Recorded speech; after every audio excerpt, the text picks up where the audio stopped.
we have the Sprouts tower, kids tower. And see, my kid has now grown up. He's now 2.5 years old. And when he's getting in, this guard plate is getting in the way. So today we will look at how to remove this guard plate. Okay? Okay. Okay. You will wait here with Papa. And then first step we need to do is remove this handle here. So we just need to pull it up tightly.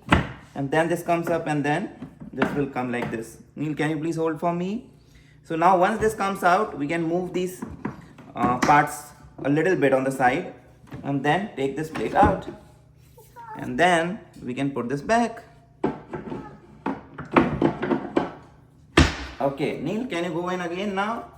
Can you go in? Try. Are you able to go in easily? Yeah. Can you go in inside this now? How will you stand? Can you go inside? No, you don't have to climb up from below. Can you go below? Yes, see, now you're easily able to go. So this guard plate was there when he was small.